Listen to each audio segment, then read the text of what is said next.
Bapak Ibu saudara-saudara sekalian, kita menyapa ketemu semua sekali lagi. Selamat pagi, Shalom. Kita lihat Bapak wajah semua segar-segar, dan itu menunjukkan Bapak Ibu semua sehat-sehat.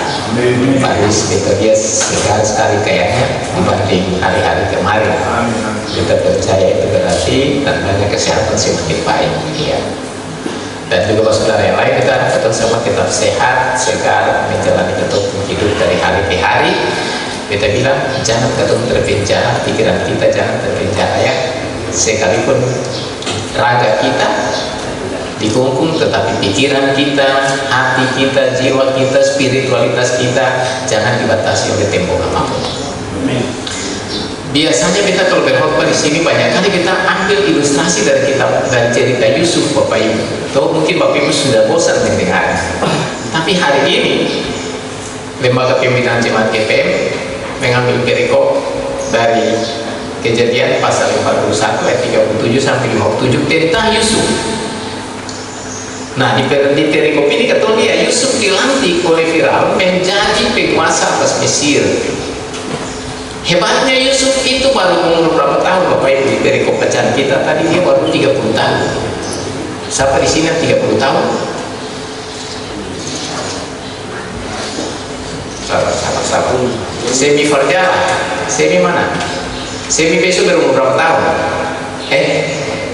28 Mei kemarin berumur berapa tahun Semi? Semi sing ada kayaknya.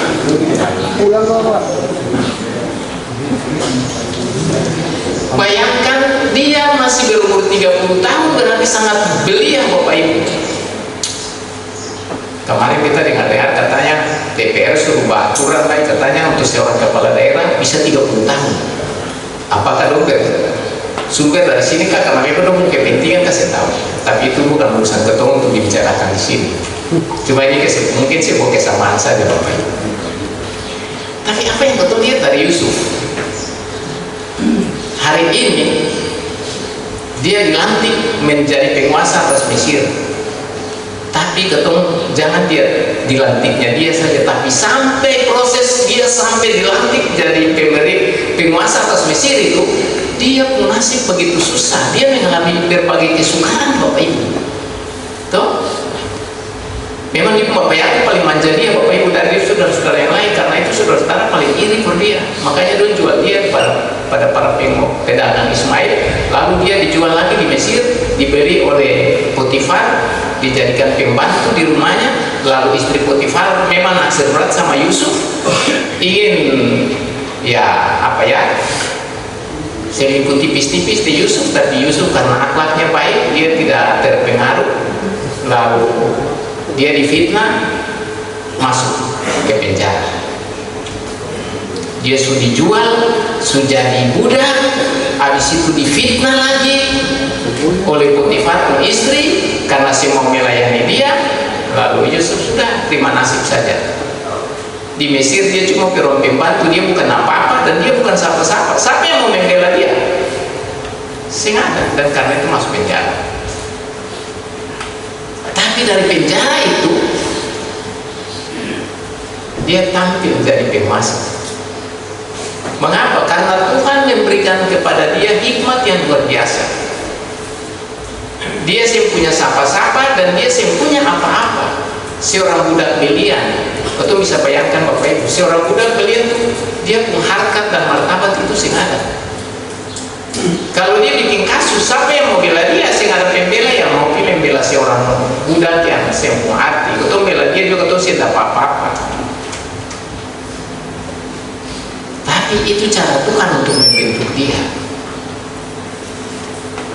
Dia karena merupakan karakter seorang pemuda yang baik, yang taat kepada Tuhan, yang setia kepada nilai-nilai keimanannya, maka dia diberkati oleh Tuhan dengan Tuhan berikan pada dia hikmat yang luar biasa.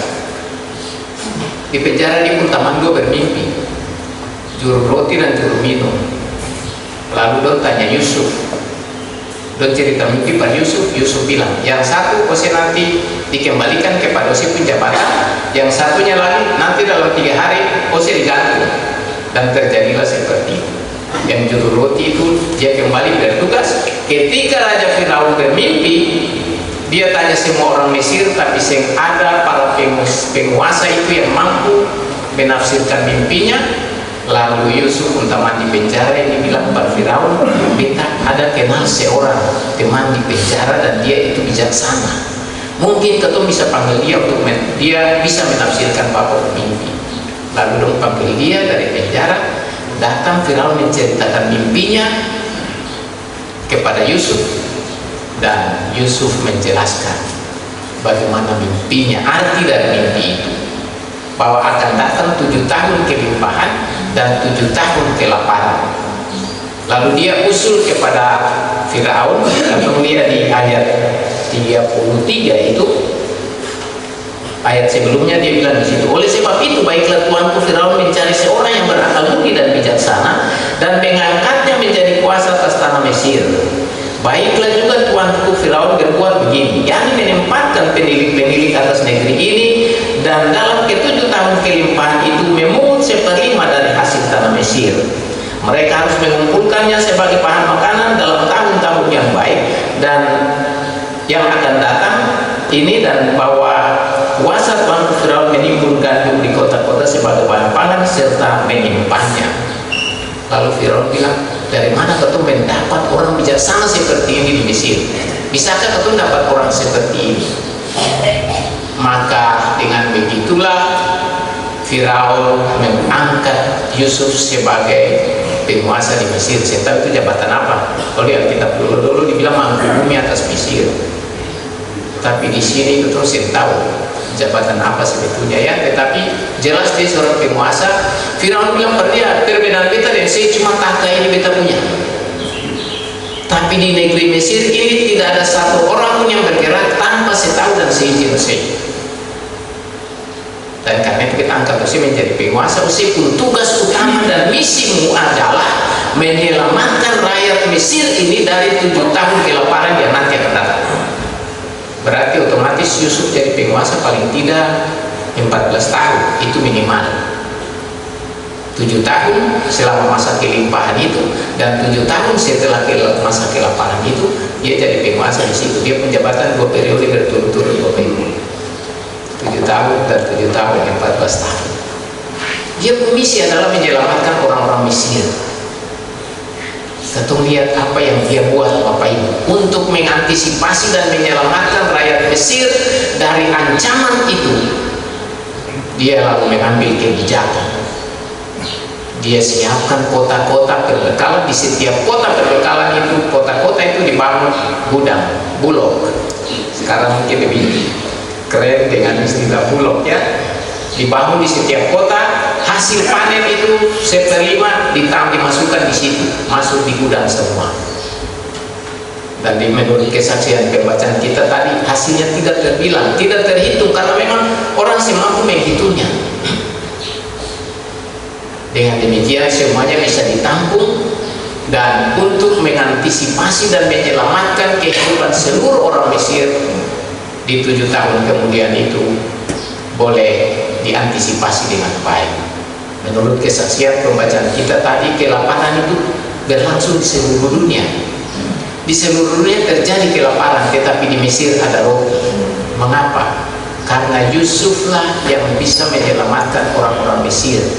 Kalau Yusuf yang menjelaskan arti mimpi Firaun itu, dan Yusuf yang mengambil langkah-langkah antisipasi atas kepercayaan Raja Mesir itu, saya tahu apa yang jadi dengan orang-orang Mesir. Mungkin orang Mesir akan mati. Kalau saya semua, sebagian besar. Tapi juga yang paling penting adalah Yusuf pun keluarga mati semua lain. Yakub anak Yusuf pun saudara-saudara. Karena dong itu juga ditimpa kelaparan. Karena itu kalau kita baca pasal-pasal dan ayat-ayat sesudahnya itu, nah ayat 42 itu dibilang saudara-saudara Yusuf pergi ke Mesir. Pergi beli bahan makanan di sana, dan disitulah Yusuf mengetes mereka, Yusuf prank mereka, dan baru Yusuf tahu, pastikan dan yakinkan bahwa itu memang dia pun saudara-saudara. Lalu dia panggil dia bapak, suruh datang tinggal di Mesir. Dan sejak itulah orang-orang Israel secara perlahan dijajah di Mesir. Bapak Ibu saudara-saudara sekalian, sebenarnya ada banyak cerita ini, sangat inspiratif Bapak Ibu, dan ketemu bisa mengambil banyak nilai dari sini. Tapi kita ingin mau menyampaikan beberapa hal saja. Yang pertama sekali, dia adalah seorang bijak, seorang yang takut akan Tuhan, dan karena itu Tuhan mengaruniakan kepada dia hikmat dan kebijaksanaan. Dan dengan hikmat dan kebijaksanaan itu dia menjadi seorang pemimpin yang baik di Mesir, bisa menyelamatkan semua orang di Mesir, menyelamatkan dia pun saudara-saudara dari ancaman kelaparan itu. Tapi jangan lupa, Yusuf seorang yang rendah hati dan selalu ingat dia ini siapa, dari mana dia. Karena itu ketika dia pun anak lahir, dia kasih nama Menashe. Sebab mengapa dia kasih nama Menashe? Dia bilang, Allah telah membuat aku lupa sama sekali kepada kesukaranku dan kepada rumah bapakku. Artinya Tuhan menuntun dia percaya bahwa Tuhan menjaga dia di tengah dia pun kesukaran, dan Tuhan memberikan kepada dia kebahagiaan, kesukacita, kekuasaan, dan itu membuat dia lupa pada dia punya berbagai kesukaran itu. Dan karena itu untuk tetap mengingat dia punya kesukaran itu, dia punya kebahagiaan itu, dia kasih nama dia punya anak Manasye, dan juga dia punya anak Efraim seperti itu. Artinya dia mengingatkan bahwa beta ini dulu adalah orang yang pernah susah, menderita setengah mati, dan Tuhan menyelamatkan dan membuat beta lupa pada beta penderitaan. Lupa bukan berarti susah lalu udah foya-foya atau menggunakan kesenangan itu untuk kepentingan dan hedonismenya dia, tetapi dengan kesukaran itu Tuhan membuat dia menikmati kebahagiaan yang luar biasa. Dan dia menamakan anaknya Menashe supaya tetap mengingatkan dia bahwa beta ini dulu orang yang menderita, tetapi Tuhan membuat beta menikmati kebahagiaan dan kesukacita. Jadi dia kasih nama dia anak itu ada nilai, ada makna di situ. Mengapa dia kasih nama Menashe? Mengapa dia kasih nama Efraim? Kita mau tanya, bapak-bapak di sini, siapa ya? Kita nama Bapak Mas. Bapak Mas bukan anak berapa? 4. Nama-namanya satu-satu saja. Joy. Wih, nama-nama keren-keren. Mengapa Bapak Mas kasih nama seperti ini?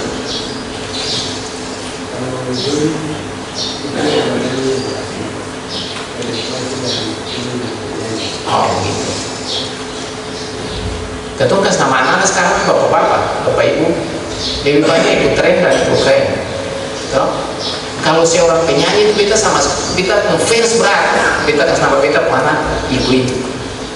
Atau kalau dia seorang pemain sepak bola yang paling top dan kita fans, kita kasih nama ibu dia. Begitu banyak kali. Tapi untuk orang tua dulu sih seperti itu. Dia menamakan anak-anak itu ada nilai filosofi di balik nama. Mengapa kita kasih nama dia seperti itu? Kasih nama ibu macam begini. Bapak Ibu pernah di Pulau Kisar sana ada satu orang waktu Hetty Koes Endang mulai top. Dia karena suka fans Hetty Koes Endang, dia kasih nama dia puana Hetty Koes Endang. Datang waktu baptis, kasih nama Bapak Pendeta. Bapak Pendeta baca. Bapak Pendeta baca salah di kanan. Saya baca Hetty Koes Endang, tapi bacanya Hei Tikus Endang Haratin. Maka hebohlah semua orang di gereja, ketawa sengkuat. Dong pikir dia nama tikus.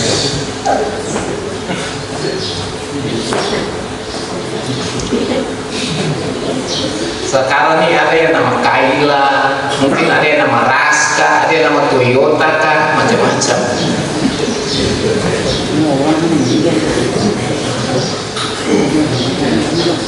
Tikus Endang akan lari perhara tiru juga di Kumfam, Bapak Kumfam. Tapi ya oke lah. Tapi sebetulnya memberi nama itu ada makna di situ. itu kelihatan. Dan orang tua kita memberi nama itu karena ada nilai filosofi di balik itu. Karena itu kalau sekarang kasih nama juga jangan kasih nama saja. Terlama kasih nama Soklin lah, Rinso lah, segala macam. Apa itu nama-nama seperti itu? Ada yang nama Perwifi lah, segala macam. Apa artinya itu?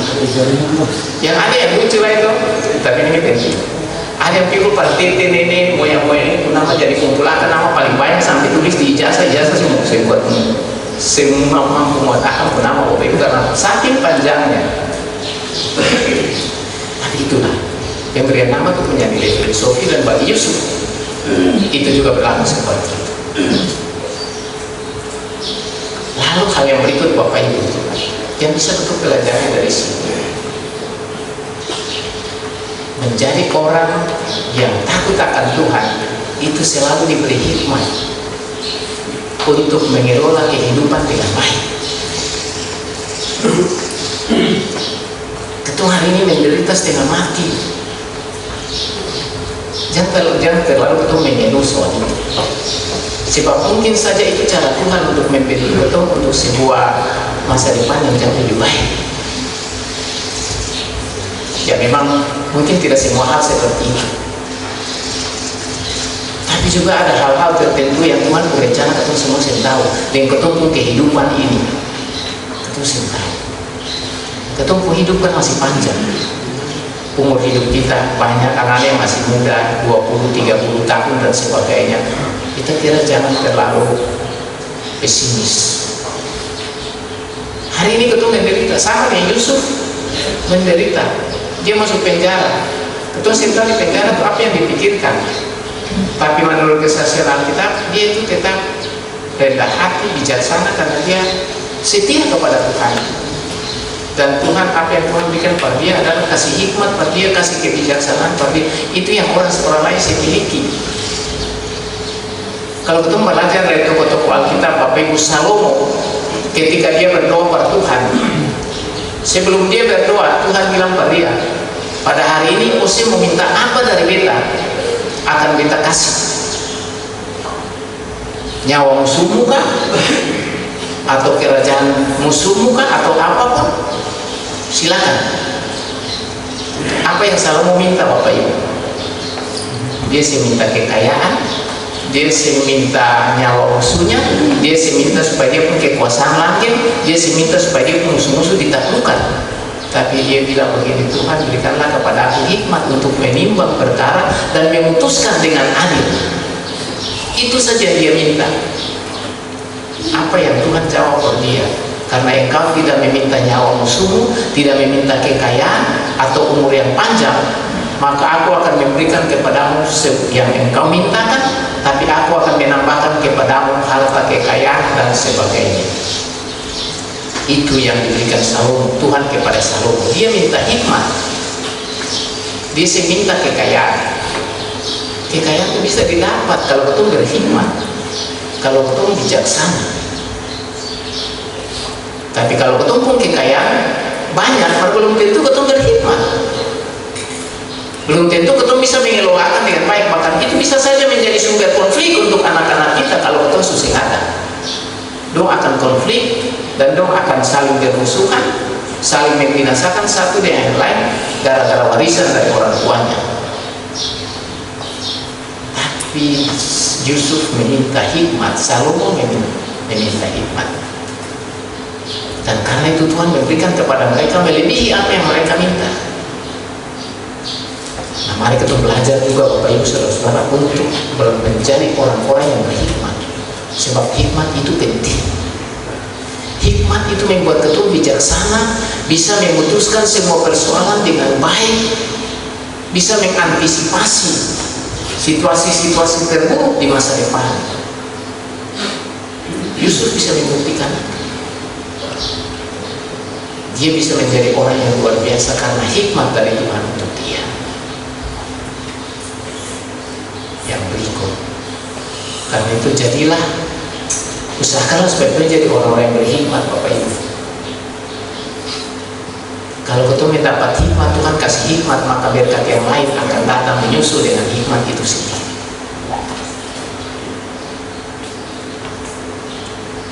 Dan yang berikut yang kita mau sampaikan, Yusuf dari penjara menjadi seorang penguasa. Orang pasti akan bilang, kalau dalam pandangan orang, dia itu siapa dan dia itu apa? Masa dia seorang yang pernah dipenjarakan pun dia bisa menjadi penguasa? Itulah Tuhan pun rencana untuk setiap orang. Ketemu saya bisa menilai orang berdasarkan apa yang dia jalani. Ketemu saya bisa bilang, apa Max ini pernah dipenjarakan jadi dia sih akan mungkin bisa berkembang. Belum tentu. Bisa saja dari situ dia menjadi seorang yang luar biasa. Ya mungkin ketemu semua yang seperti itu. Tapi ketemu nasib, ketemu masa depan ada di dalam tangan Tuhan. Ketemu tahu Tuhan berencana terhadap kita. Tapi ketika ketemu selalu dekat kepadanya, maka rancangan Tuhan sesuai yang Nabi Ibrahim bilang, aku ini mengetahui rancanganku mengenai kamu, yaitu masa depan yang baik, bukan kebinasaan, masa depan yang berpengharapan. Tuhan menyediakan bagi kita masa depan yang berpengharapan. Tapi itu kita juga mesti berusaha untuk menjadi yang terbaik di masa depan. Dengan jalan apa? Dekatlah kepada Tuhan. Mintalah hikmat dari Tuhan untuk menuntun kita. Lalu kalau kita sudah dapat hikmat, itu jangan kita salah gunakan. Kita lihat Yusuf yang pernah menyalahgunakan hikmat dan kekuasaan yang Tuhan berikan. Katong saya pernah lihat dia menimbun gandum khusus untuk dia pun keluarga yang ada. Tapi dia menimbun untuk kepentingan seluruh rakyat,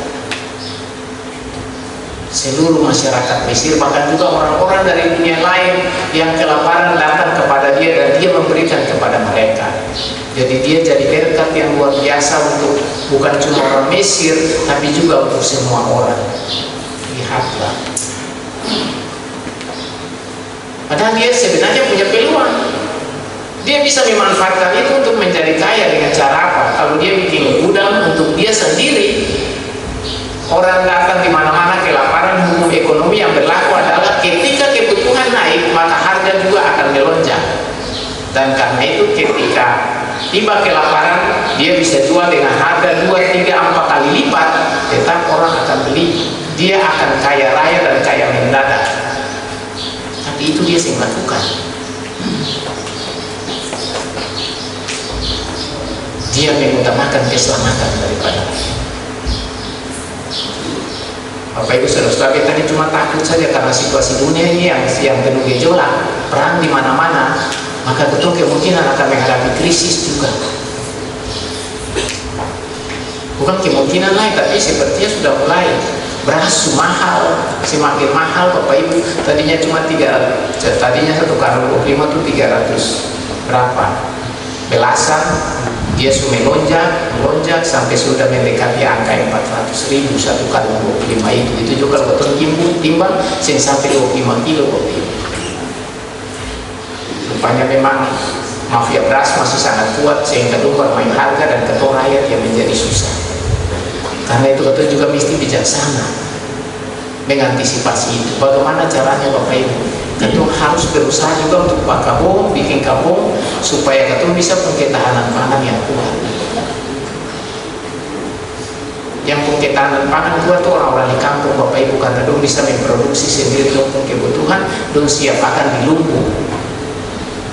Kita betul sekarang masih pakai sistem lumbung atau tidak, tapi orang-orang di negara sana itu dong lumbung ada. Habis panen jagung semua masuk di lumbung. Jadi kalau sepanjang perjalanan tahun ada krisis, dong tetap aman saja karena lumbungnya selalu di lumbung. Jadi cerita ini kita kira harus dia menjadi motivasi dan inspirasi bagi kita semua Bapak Ibu ya. Jangan merasa kecil, jangan merasa minder, jangan merasa bahwa ini bukan orang-orang berdosa, jangan merasa bahwa ini pantas hidup di masyarakat karena ini orang yang sudah cacat, tanda kutip dan sebagainya dan sebagainya. Jangan pikirkan nanti masyarakat mencapar ketong bahwa ketong ini orang yang cacat, sesuai hukum ketong sih hak untuk ini, hak untuk itu dan sebagainya. Jangan pikirkan itu. Pikirkan bagaimana ketong bisa berarti untuk diri sendiri, untuk keluarga dan juga untuk orang lain. Bagaimana ketong bisa mendayagunakan hidup ini untuk menjadi berkat bagi orang lain. Itu. Sebab di luar sana banyak orang yang cuma mengutamakan dirinya sendiri. Banyak orang yang kaya, tetapi di kekayaan mereka mungkin orang lain jadi korban. Nah, dan karena itu Bapak Ibu kita berharap ini cerita ini, Yusuf ini menjadi salah satu tokoh favorit kita, salah satu tokoh idola kita, contoh dan teladan yang harus kita teladani dalam hidup kita. Dia mesti menjadi motivator bagi kita untuk membangun hidup kita ke depan dengan baik. Jangan pikirkan apa kata dunia itu. Nagabonar dalam film Nagabonar dia bilang, ketika dia ajudan bilang pada dia, apa kata dunia? Dia bilang, aku pikirkan juga apa kata dunia itu. Jangan, Bapak Ibu Saudara, terkadang jangan terlalu pikirkan apa kata dunia atau apa kata orang. Mengapa? Sebab yang orang bilang perketung itu selalu hal yang banyak yang negatif, banyak yang mematikan semangat kita, banyak yang mematikan motivasi kita. Yang kalau ketong ikut apa kata mereka, sehingga ada artinya malah dia menjatuhkan semangat kita, menghancurkan spirit kita. Jadi jangan dengar.